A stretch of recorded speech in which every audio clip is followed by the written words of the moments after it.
So the one most special thing about this session is कि मेरे को हमेशा से ये लगता है कि यार ये पर्टिकुलर जो सेशन है, ठीक है, ये हर एक जने को अपने यूथ में अटेंड करना ही चाहिए. I had to read and go through many books to finally, gain this kind of wisdom. And it has turned my life into something really good. तो मैं बहुत थैंकफुल हूँ पर्टिकुलरली इस सेशन के लिए, मतलब या फिर इस कंसेप्ट के लिए. तो मैं आप लोगों के साथ भी सेम ही कंसेप्ट शेयर करना चाहता हूँ. So first comes cash flow quadrant. ये रॉबर्ट कियोसाकी, हम सबने नाम सुना होगा, right? Rich dad poor dad book का नाम सुना होगा. तो कैश फ्लो क्वाड्रेंट जो है, ये उन्हीं की सेकेंड बुक जो है, रिच डैड पुअर डैड की सीक्वल, उसके अंदर से ये कंसेप्ट लिया गया है.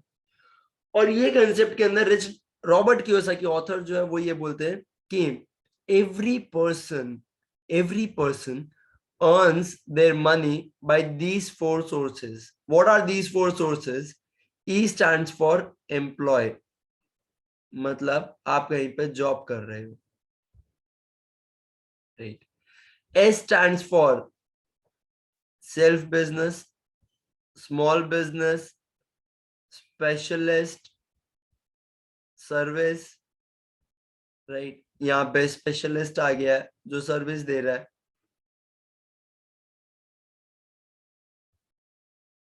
सेल्फ बिजनेस, दैट इज जो स्मॉल बिजनेस होता है, आपका खुद का एक बिजनेस है. तो एस जो है ये ऐसी चीजों के लिए स्टैंड करता है, one man army. B stands for big business. B stands for big business.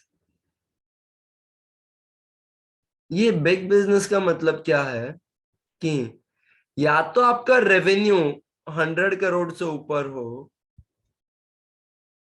100 crore से ऊपर आप लोगों का रेवेन्यू हो, या फिर और एल्स 500 और मोर एम्प्लॉइज.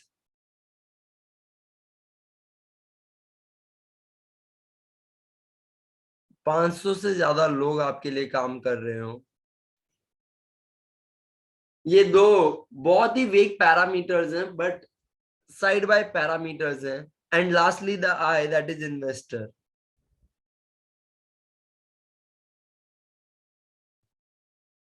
अब हम समझते हैं इनको एक एक करके. एम्प्लॉय हम सबको पता है, जहां पे हम लोग जॉब करते हैं. सो बेसिकली इस क्वाड्रेंट के रूल्स अगर हम समझें, तो हमारे रूल्स कुछ ऐसे हैं दैट ई और एस, ये दोनों जो हमारे क्वाड्रेंट है, इन दोनों क्वाड्रेंट के हमारे रूल्स कुछ ऐसे हैं that your time is equals to your money.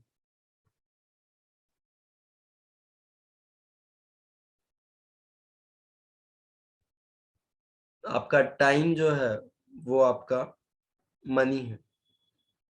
और बी और आई बिजनेस जो है,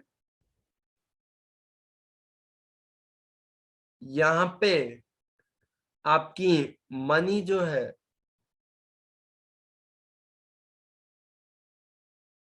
वही आपका टाइम है. इसका मतलब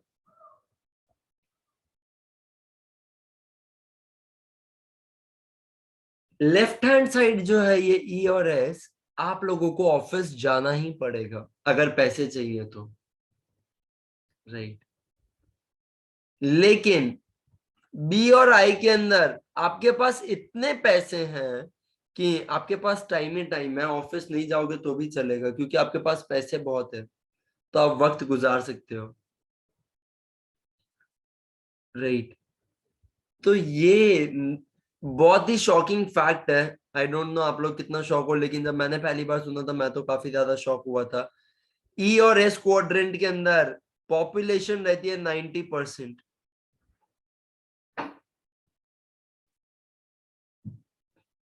90% पॉपुलेशन जो है वो ई और एस क्वाड्रेंट में रहती है. और यहाँ पे सिर्फ 10% पॉपुलेशन,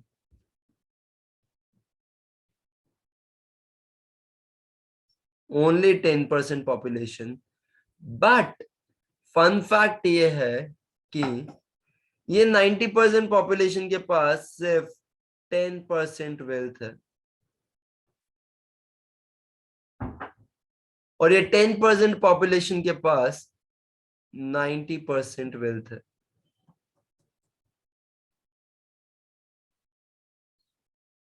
होना ये चाहिए था कि 90% पॉपुलेशन के पास 90% वेल्थ, 10% पॉपुलेशन के पास 10% वेल्थ, लेकिन हुआ कुछ और ही। बहुत ही एब्सर्ड रेशियो है। 90% population, 10% wealth, 90% wealth, only 10% population. आप एक बार खुद एनालिसिस करो, अगर वर्ल्ड के टॉप 10% बिलियनर्स मिल जाए, दुनिया की आबादी है अभी 700 crore, right, 10% is 70 crore billionaires अगर मिल जाए, 70 करोड़ बिलियनर होंगे भी नहीं, right, but if 70 crore world's richest people they meet, won't they be having 90% wealth? Definitely.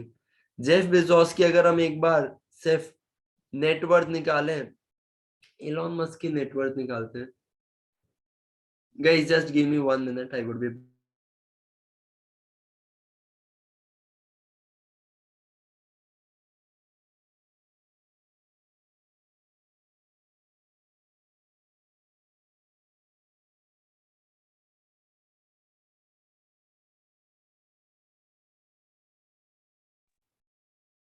So yes, अगर इलॉन मस्क की नेटवर्थ देखें, that is 200 billion dollars.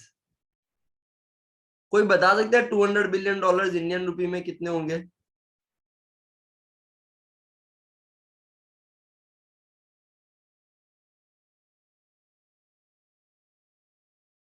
That is रफली 16 लाख करोड़।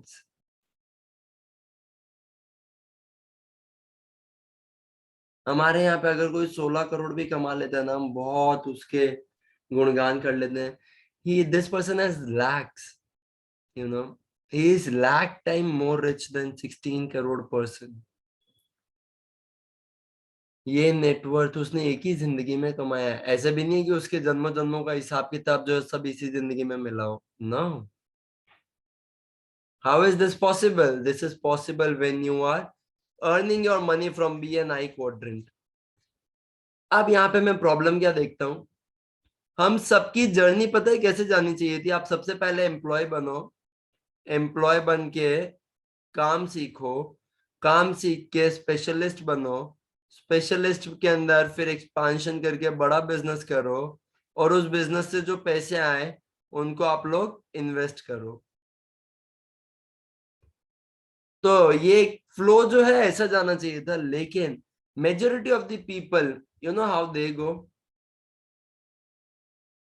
ये लोग सीधा रास्ता तोड़ के, ये एक ही एरो इस पूरे चार्ट के अंदर जो है नहीं चलता, और ये लोग यही वाले एरो से आते हैं, फ्रॉम E to I।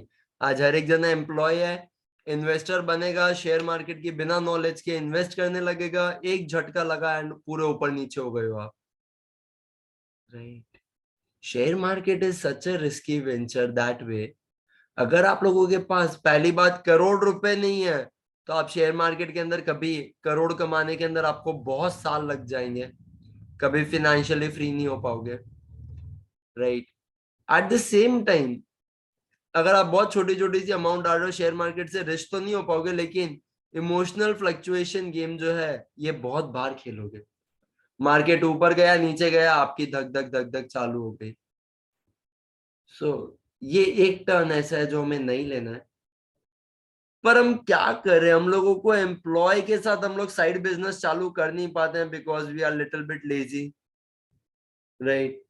और अगर हमारा साइड बिजनेस ही नहीं है तो उसको बड़ा बनाने का तो ख्वाब भी नहीं आता है। सो बिग बिजनेस की बातें हम लोग कर नहीं सकते हैं, क्योंकि एम्प्लॉय बनने के लिए मेरे को चाहिए होती है स्किल।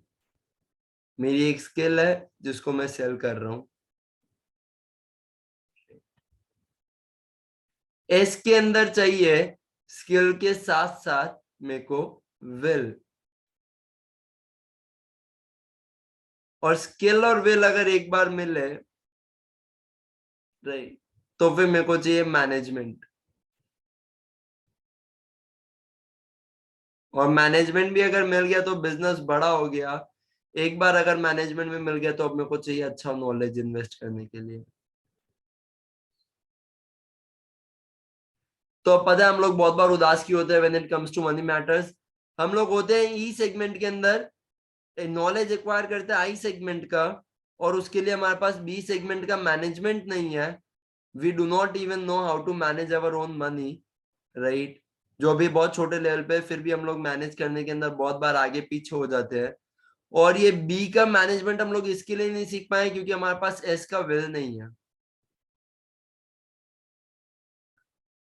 बहुत बड़े बड़े टर्म्स लग रहे होंगे, but please take 2 minutes time and understand this कि आप लोग कितने साल तक काम करना चाहते हो, क्योंकि time is equals to money. दुनिया घूमनी है या नहीं घूमनी? And if time is equals to money, यहाँ पे जिस भी दिन आपने ऑफिस जाना बंद किया, अगर आपको लग रहा है कि आपके पास 5 करोड़ रुपए हो गए, बहुत होंगे, right guys, it would only take one emergency to flush out all that fund. आप लोग पाइपलाइन नहीं बना रहे हो पैसे की, आप लोग पता है क्या कर रहे हो? बाल्टियां भर भर के ला रहे हो। तो मैं एक छोटी सी स्टोरी सुनाता हूँ, because this session is more about thinking like an entrepreneur. So mindset training थोड़ी सी ज्यादा है। So let me tell you a story. There were two friends, Bholu and Dholu. दोनों बचपन से अपनी गांव के अंदर गरीबी में बहुत बड़े हुए, ठीक है। लेकिन भोलू जो था ना, वो हमेशा से लोगों का दुख और दर्द समझता था। तो उसका हमेशा से ये मानना था कि एक दिन गांव के लोगों के लिए कुछ बहुत अच्छा करेंगे। और ढोलू जो था वो बहुत ढीला था, राइट। तो उसे हमेशा ऐसे लगता था कि मेरे पास रुपए ज्यादा होने चाहिए, डरपोक था थोड़ा सा। तो हमेशा काम करता रहता था, हमेशा काम करता रहता था, बड़ा नहीं सोच पाता था। जैसे ही कोई भी काम दिखा फटाफट करने चला गया बिना सोचे समझे। वक्त वक्त की बात है,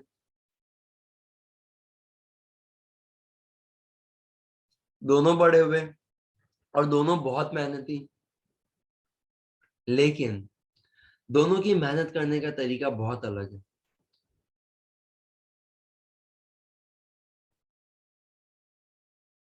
गांव के अंदर, जिस गांव में वो लोग रहते थे, पानी की तकलीफ थी। तो हमेशा से ही उन्हें पानी के लिए 5 किलोमीटर दूर जाना पड़ता था, हमेशा। और इस बात से सब लोग बहुत परेशान थे कि सिर्फ पानी जैसी चीज के लिए, जो हमारे घर पे हमें 5 मिनट दूर नहीं जाना पड़ता है, जस्ट नल खोला और पानी गिरने लगा, पानी जैसी चीज के लिए उन्हें 5 किलोमीटर दूर जाना पड़ता है। लेकिन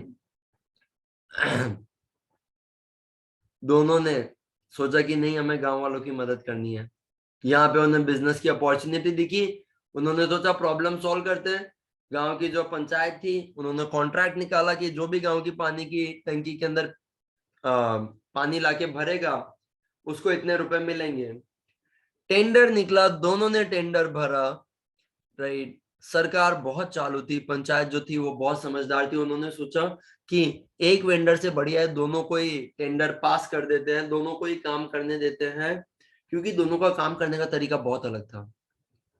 तो कॉन्ट्रैक्ट मिलते ही भोलू 1 साल के लिए गांव छोड़ के चला गया। लेकिन ढोलू जो है वो अगले दिन से ही मेहनत करने लग गया। वो डेली सुबह बड़ी बड़ी बाल्टियां लेके जाता, ठीक है, पानी भरता, पानी भर के ले अपने ट्रक में डालता, ठीक है, ट्रक को गांव के अंदर लेके आता, पानी की टंकी से जोड़ता और फिर ऐसे टंकी भरता। वो सुबह 3 बजे उठता, क्योंकि उसे ट्रक की 3 फेरी लगानी पड़ती थी ताकि गांव की जितनी जरूरत है उतनी पूरी हो पाए। जैसे जैसे गांव बड़ा हुआ, 1 साल के अंदर लोगों की जरूरतें बढ़ी, क्योंकि पानी जैसे ही घरों में आने लगा तो लोगों ने पहले तो कम पानी में चला लेते थे, लेकिन अब घर पे आ रहा है तो थोड़ा सा वेस्टेज हो गई, पानी की रिक्वायरमेंट बढ़ गई। ढोलू को और बड़ी बड़ी बाल्टियां लेके आनी पड़ी, और बड़ी बड़ी बाल्टियां लेके आनी पड़ी। इतने में 1 साल बाद आया भोलू। भोलू आया और भोलू ने काम चालू किया। भोलू ने बहुत काम चालू किया, बहुत। भोलू ने क्या काम किया? भोलू शहर गया था गांव के तरफ से, और वहां से इंजीनियर, इन्वेस्टर, पूरी एक टीम लेके आया। इंजीनियर ने जो तालाब था 5 किलोमीटर दूर, वहां से पाइपलाइन खींच दी गांव तक। तो अब पाइप से पानी आता है, किसी को भी भर के रोज रोज लाने की जरूरत नहीं है। एक बार का इन्वेस्टमेंट था, तो इन्वेस्टर भी ढूंढ लिए, इन्वेस्टर ने इन्वेस्ट कर दिया, ठीक है। और यहां से भोलू बेचारा बिना मेहनत किए जितनी बार गांव में पानी आए, ठीक है, भोलू को हमेशा पर लीटर छोटे से चार्ज के अंदर, एकदम छोटा सा चार्ज, उतना भी अगर मिलता है तो भी भोलू ने पाइपलाइन बनाई है पैसे की। जब तक उस पाइपलाइन से पानी बहता रहेगा, ऐसे समझो ढोलू की जेब में पैसा बहता रहेगा। और ये पाइपलाइन बहुत ज्यादा जरूरी है। सेम ऐसी ही एक और पाइपलाइन जो है वो बनाई थी ढोलू ने, लेकिन ढोलू की पाइपलाइन कितनी थी? बाल्टी जितनी। तो उसने पाइपलाइन नहीं, उसने बाल्टी बनाई थी। और हम में से मैक्सिमम लोग जो है ये बाल्टी ले लेके घूमते हैं, ठीक है। जैसे लाइफ की रिस्पॉन्सिबिलिटीज बढ़ती है, हम बड़ी बाल्टी लेके उतना वजन ढोने लगते हैं, और ये बाल्टी हमें थका देती है। वक्त के साथ साथ ढोलू बेचारा बूढ़ा हो गया, फिर भी बाल्टी भर के लेके आता रहा, ठीक है। अब उठाई भी नहीं जा रही है, वो लोगों को भी बोल रहा है कि आके मदद करो, लेकिन कोई मदद नहीं कर रहा है, क्योंकि सबके घर पे पानी ऐसे ही आ रहा है। आप बाल्टी का वजन उठाते उठाते कमजोर और बूढ़े दोनों ही हो जाते हो। लेकिन पाइपलाइन बनाते बनाते आप समझदार भी होते हो, ज्यादा अमीर भी होते हो, और साथ ही साथ ज्यादा लोगों को मदद भी कर पाते हो। That is the beauty of pipeline.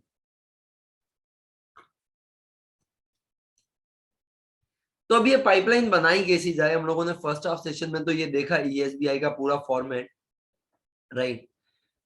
ये बहुत इंपॉर्टेंट चार्ट है, इसको मैं बोलता हूँ, ये मैं 11th स्टैंडर्ड में इकोनॉमिक्स में पढ़ाता हूँ, और मेरे को कभी नहीं पता था कि ये इतना ज्यादा इंपॉर्टेंट फिगर होगा। इस फिगर का नाम है प्रोडक्ट लाइफ साइकिल, राइट। ये फिगर क्या बताता है कि वक्त के साथ साथ हर एक प्रोडक्ट जो है वो, उसकी सेल्स क्या होगी। तो यहाँ पे एक्स एक्सिस पे हम लोग ले रहे हैं टाइम, तो दिस इज अवर टाइम।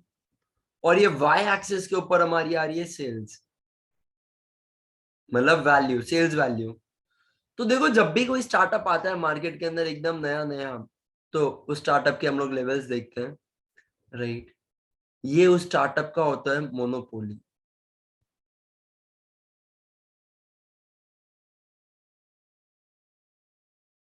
इसके अंदर ये स्टार्टअप जो है ये अकेला ही काम कर रहा होता है, एक न्यू इंडस्ट्री बना रहा होता है, कुछ इनोवेशन लेके आ रहा होता है, और इसको बहुत उम्मीदें होती हैं, ठीक है।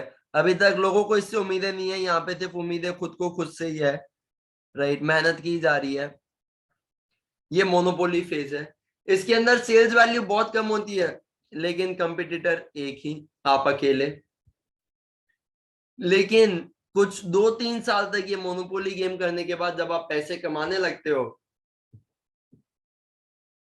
तब ये बन जाता है ओलिगोपोली। ओलिगोपोली का मतलब बहुत लिमिटेड कंपटीटर, लेकिन बड़े बड़े कंपटीटर की जो सही में टक्कर देते, ये आता है ओलिगोपोली के अंदर। सो ओलिगोपोली के अंदर अगर आप देखोगे तो मार्केट का शेयर बहुत बड़ा है, बहुत बड़ा है, राइट। इमेजिन करो, पहले सिर्फ ओला था, उबर था, अभी बहुत सारी ऐसी एप्लीकेशंस आई हैं, मार्केट का शेयर बहुत बढ़ गया है। Now people are using these applications more and more and more. लेकिन कंपटीटर भी बढ़ गए हैं, अब शायद 4 जने, 3 से 4 बड़े बड़े प्लेयर जो है वो इस मार्केट में ऑपरेट करते हो। एक वो टाइम आता है जब मार्केट के अंदर ये प्रोडक्ट धूम मचा रहा है, राइट, अपनी पीक सेल्स के ऊपर है। आज से पहले कभी भी इस प्रोडक्ट की इतनी सेल्स हुई नहीं थी, राइट। मार्केट सैचुरेट हो रहा है अब इस प्रोडक्ट से। ये प्रोडक्ट आज ऐसे है कि हर एक जगह, हर एक जने को ये प्रोडक्ट चाहिए। It has become one of the best things, right. तब हम इसको बोलते हैं मोनोपोलिस्टिक कंपटीशन, राइट। मोनोपोलिस्टिक मतलब इसके अंदर थोड़े से फीचर जो है वो मोनोपोली के हैं, बिकॉज आप एडवर्टीजमेंट से अपने ब्रांड की यूएसपी क्रिएट करते हो, और लास्ट के अंदर एक वो भी फेथ आता है जब यही जो आपका प्रोडक्ट है, ये इसका डार्क फेज आ जाता है और एक नई इनोवेशन आ गई है या फिर लोगों की जरूरतें पूरी हो गई है, but now the sales of the product start dropping. आप कोई भी प्रोडक्ट देख लीजिए, एम्बेसडर कार एक टाइम पे मोनोपोली थी, बीएसएनएल एक टाइम पे मोनोपोली थी, राइट। आप किसी भी प्लेयर को देख लीजिए, राइट, उनका उन्होंने अगर टाइम के साथ साथ खुद को अपडेट नहीं किया है, अपग्रेड नहीं किया है, रिसर्च नहीं किया है, तो एक ही प्रोडक्ट की सेल जो है वो गिरने लगती है और ये आ जाता है परफेक्ट कंपटीशन। ये परफेक्ट कंपटीशन जैसे सब्जी वालों का हाल हो गया है, ठीक है। मतलब बहुत सारे सब्जी वाले हैं, तो आप किसी भी एक जने से खरीदना पसंद नहीं करोगे, ठीक है। जिसने भी अपने भाव बढ़ाए आप बोलते हो रहने दो, मैं दूसरे से ले लूंगा। लेकिन मोनोपोली टेस्ला चाहिए तो किससे लोगे? बड़ा ऑब्वियस है, इलॉन मस्क से ही लेना पड़ेगा, आपके पास कोई दूसरा ऑप्शन नहीं है। तो ये मोनोपोली थी। ओलिगोपोली थोड़े टाइम के अंदर ये टेक्नोलॉजी कॉपी कर लेंगे, लेकिन फिर भी बहुत लिमिटेड प्लेयर होंगे इसके अंदर। मोनोपोलिस्टिक के अंदर एक टाइम पे मार्केट में बहुत सारे जने होंगे, यहाँ पे शायद 10 कंपटीटर है और यहाँ पे शायद 100। तो हम लोगों को हमेशा अपनी लाइफ के अंदर जो यूथ वाला साइकिल है, राइट, यहाँ पे मैं एक थोड़ा सा ये अब गाइस पूरा सेशन ही वैसे तो ओपिनियन बेस्ड ही है, बट अब ये थोड़ा सा बहुत ज्यादा पर्सनल ओपिनियन है। ये टाइम था, सोचो अगर आप लोग 25 की एज से अर्न करना स्टार्ट करते हो, right, okay let us be realistic, 20 की एज से अर्न करना स्टार्ट करते हो, for 5 years work on your self, work on your own startup. अभी तक आपकी लाइफ में रिस्पॉन्सिबिलिटी, जिम्मेदारियां इतनी ज्यादा नहीं आई है। ये 20 से 25 की जिंदगी ऐसी है, एक मोनोपोली प्रोडक्ट पे काम करो, बहुत ज्यादा काम आएगा। आप समझ रहे हो, जो यहाँ पे ये स्टार्टअप था, इसने पूरे की सेल्स का हिस्सा बना ही। 25 से लेके 35 तक अगर आप इधर सक्सेसफुल हो गए हो मोनोपोली के अंदर, तो इसको अब और बड़ा करो, ठीक है। इसको धीरे धीरे एक अच्छा स्ट्रॉन्ग बिजनेस बना दो, स्पेशलिस्ट बन जाओ इस इंडस्ट्री के अंदर, 10 साल के अंदर एकदम किंग बन जाओ। अगर आपने सही से स्ट्रैटेजी यूज की तो 35 के ऊपर आप किंग बने। 35 से 55 सिर्फ बैठे बैठे उस प्रोजेक्ट के ऊपर, राइट, आप लोग मजे से रॉयल्टी क्लेम करो। लेकिन अगर 25 के बाद आप समझो आप मोनोपोली के अंदर नहीं क्रिएट कर पाए खुद का बिजनेस, नो वरीज, 25 से 35 के अंदर ओलिगोपोली वाली इंडस्ट्री के अंदर जॉब लग जाओ।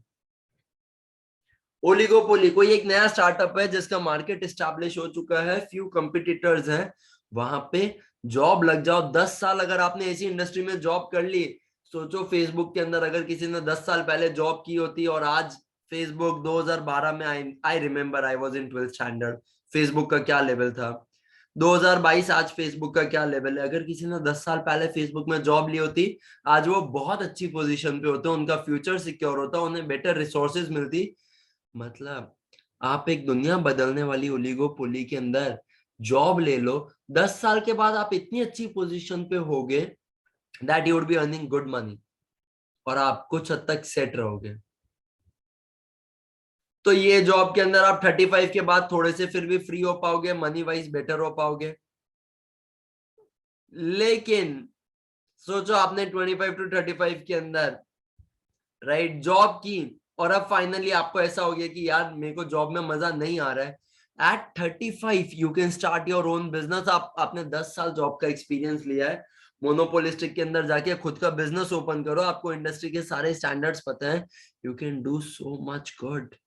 और एक बार अगर आपको इंडस्ट्री के इतने सारे स्टैंडर्ड्स पता है, इतना सारा जॉब एक्सपीरियंस है, आप 35 के ऊपर अगर अपना बिजनेस चालू करते हो, 55 तक बहुत ज्यादा वेल्दी हो जाओगे, राइट। आप अपनी फैमिली के सबसे पहले मिलियनियर बन सकते हो, and I am not joking. और जो भी बनो, याद रखना, हमेशा याद रखना 55 के बाद जो भी इंडस्ट्री में आपको लगे कि यार अभी ये इंडस्ट्री का सैचुरेशन आ गया है, राइट, एक अच्छी एग्जिट जरूर ले लेना, right, because I do many performances और I have to speak at many times. I have seen this that good entry and good exit are really the charm of your drama. आपने drama के बीच में कुछ भी किया हो, लेकिन एक गुड एंट्री और गुड एग्जिट बहुत जरूरी है. आपका बिजनेस जब चालू हुआ तब उसके गोल और मिशन बहुत अच्छे से होने चाहिए. एग्जिट एक अच्छे टाइम पे ले लो जब आपका बिजनेस ऑलरेडी एक अच्छी वैल्यूएशन के ऊपर है. याहू एक टाइम पे बहुत ज्यादा वैल्यूएशन ले रहा था माइक्रोसॉफ्ट पे, और आज ऐसे देखा जाए तो याहू एग्जिस्ट भी नहीं करता है. बहुत सारी कंपनीज के साथ ऐसा हुआ. अच्छी वैल्यूएशन जब मिली तब एग्जिट नहीं किया. शायद उन्हें अपने प्रोडक्ट पे और भरोसा था, लेकिन उन्हें इसकी भारी कीमत चुकानी पड़ी. उनका प्रोडक्ट मार्केट से बाहर ही हो गया. सो गाइज, ये प्रोडक्ट लाइफ साइकिल था, ये बहुत ज्यादा जरूरी है. और अब यहाँ पे मैं थोड़ा सा बताता हूँ कि मेरे को क्या लगता है कि अभी क्या प्रॉब्लम चल रही है मार्केट के अंदर, right. So this is once again purely my personal view point, right. It has nothing to do with anyone. Just wait a minute, let me find a decent colour pen. Okay, yeah maroon would work good. तो अब होता क्या है, ये देखो, ये same timeline ही मैं लेता हूँ. मतलब कोई भी इंडस्ट्री हम लोगों ने क्या देखा, 30 ईयर्स 35 ईयर्स तक जो है बहुत अच्छे से चलती है, कोई भी इंडस्ट्री हो. तो यहाँ पे ये मैंने लिया है वापस से एक और ऊपर टाइमलाइन. ये टाइमलाइन के ऊपर अब होता क्या है, हम लोग जब हमारे यूथ के अंदर होते हैं तब हमारी एज है समझो 20. हम आज देख रहे हैं टेस्ला को, बड़ी बड़ी कंपनीज को. हम विजनरी नहीं रही है, नहीं बन रहे हैं. जो एग्जिस्टिंग चीजें हम उन्हें देख रहे हैं जिनकी सेल सबसे ज्यादा है, जिन्होंने मार्केट में अपना झंडा गाड़ दिया है, और हम ऐसी किसी इंडस्ट्री में जॉब ले लेते हैं. तो जब तक ये इंडस्ट्री के कुछ 20 साल होते हैं, राइट, हम लोग अपने 35 40s में होते हैं, मतलब लेट 30s के अंदर होते हैं, और यहाँ पे ये इंडस्ट्री की अब हम लोग देखते हैं कि तबाही होने वाली है. इसको आम आदमी यही करता है और इसको हम लोग बोलते हैं मिड लाइफ क्राइसिस. आपने ये टर्म सुना होगा I guess. Mid life crisis एक बहुत ही पॉपुलर टर्म है. दैट इज, आदमी को अपने 35 40s के अंदर ऐसे लगता है कि उसकी जिंदगी जो है पूरी तहस तहस हो रही है. और वो इसके लिए क्योंकि जिस इंडस्ट्री के अंदर उसने बचपन से वक्त बिताया था, उससे बिलीव था कि ये तो मोनोपोली की इंडस्ट्री है, इसके अंदर तो कुछ भी नहीं हो सकता, only good things would happen, this is the king. 40 की एज के अंदर नए लोग आके पुराने वालों को खदेड़ देते हैं, और ऐसे टाइम पे इन्हें लगता है कि शिट, हमारे साथ बहुत बुरा हुआ. So you see, they are not happy. And once they are not happy at the age of 40, perfect competition के अंदर ये लोग हमेशा सब्जी वालों की तरह, राइट, डिस्काउंट के अंदर सेल करेंगे, क्योंकि इन्होंने प्राइस बढ़ाई तो दुनिया इन्हें, कस्टमर इन्हें छोड़ के चले जाएंगे, दैट इज दुनिया छोड़ के चली जाएगी. तो ये 40 के बाद कभी लाइफ के अंदर कुछ मेजर अचीव नहीं कर पाते हैं, और यहाँ पे 90% पॉपुलेशन यही बिलीफ सिस्टम के साथ जाती है. And that's how this reality is created. So yes guys, this is the reason I feel that कि क्यों आजकल हम लोग जब बहुत एक जॉब के अंदर जाना बहुत एक सिक्योर ऑप्शन मानते हैं, राइट. अगर आपको जॉब में जाना है, I feel like Byju's, Amazon, these are the companies you should work for, right. अभी इनका बहुत नाम है, बट एक ऐसे इनके जैसी कंपनी का अगर किसी का और अच्छा विजन हो, जो स्टार्टअप ओरिएंटेड हो, जिसके अंदर आपको अच्छा शेयर मिल पाए, आप एक अच्छा सा टुकड़ा ले पाए, आप इन्वेस्ट कर सकते हो. जरूरी नहीं है मनी हर वक्त, आप अपनी सर्विसेज इन्वेस्ट कर सकते हो किसी कंपनी के अंदर. All of these tools, it requires little bit of common sense to manage one domain of your life in which you are about to work for 30 years. अगर किसी डोमेन के अंदर आप 30 साल काम करने वाले हो, आप पैसा कमाने के लिए 30 साल काम करने वाले हो, we all know the reality, right. Please 30 minute ऐसे सेशंस के लिए जरूर डेडिकेट किया कीजिए. They help a lot in programming your brain. हाँ.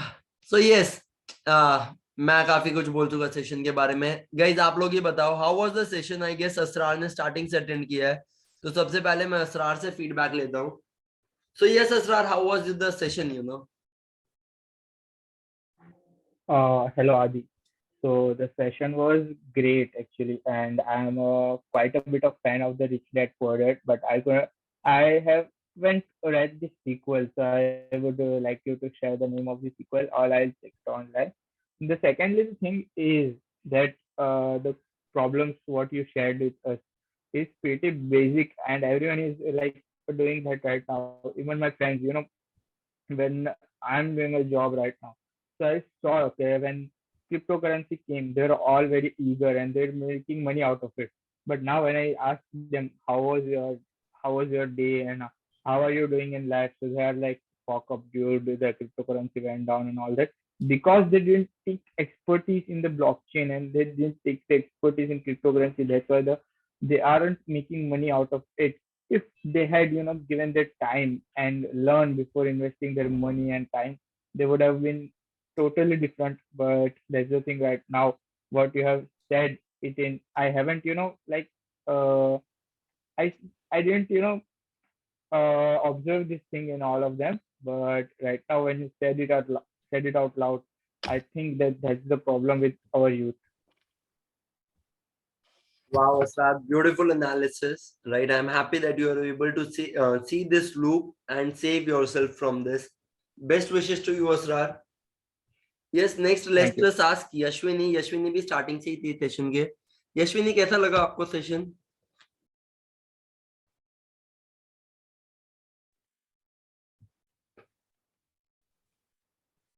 Yashwin, you are not audible.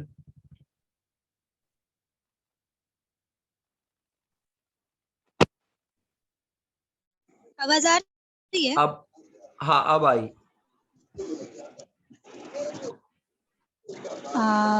सब मतलब अच्छा लगा मुझे, ये सब इतना नॉलेजेबल था सेशन.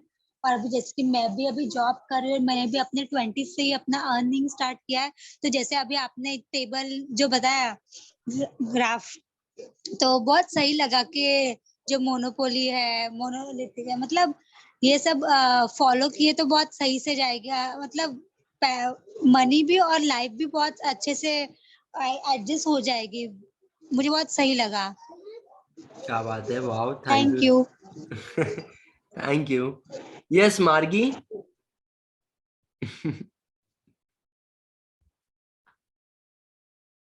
आई गेस मार्गी सो गई है, वो हीर टू फील वाले मूड में.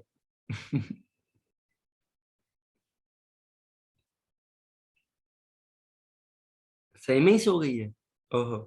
Yes, Nandini, would you like to say something? It was good. मतलब बहुत कुछ मैंने अभी रिसेंटली पढ़ी है, rich dad poor dad, and मतलब कुछ कुछ चीजें कनेक्ट और कुछ कुछ बहुत अच्छी, स्टोरी भी बहुत अच्छी लगी. और फिर ये कर्व भी मतलब पढ़ा है मैंने भी इकोनॉमिक्स में, but the way you have explain was quite really good.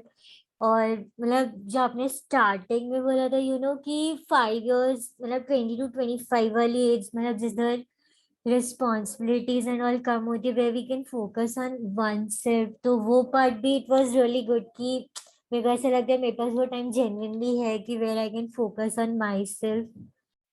So मतलब अच्छा था, it was good. काफी informative. Thank you. I was able to help. I am feeling good. Yes, Nikhil ने थोड़ा सा लेट ज्वाइन किया था, लेकिन मैं निखिल के रिव्यू जरूर सुनना चाहूंगा क्योंकि निखिल सीए है. सो ये थोड़ा सा ज्यादा अच्छे से मेरे को लग रहा है समझा पाएंगे हमें. Yes Nikhil. Hi, hi everyone. Hi Nikhil. Hello. I'm just saying that it's economic life. I can say that it's very well explained by Adi. Adi, हाँ you हाँ explained Nikhil. very oligopoly. The way you explain about life is quite good. Like initially we on survival, how to come survival, how to end it. It's very good. Wow. Okay. And, I simply say this session should be called as economic life on economics. या फिर economics on life. Wow. Economics of life. Very soon, very soon. So there is going to be a series of these sessions, right? ये मैंने सिर्फ आज first day पे intro लिया है, अभी तक तो बहुत सारी चीजें हैं. तो मेरे को यही था कि यार ये सेशन कैसा जाता है, इसके ऊपर ही हम लोग आगे कुछ देखेंगे. तो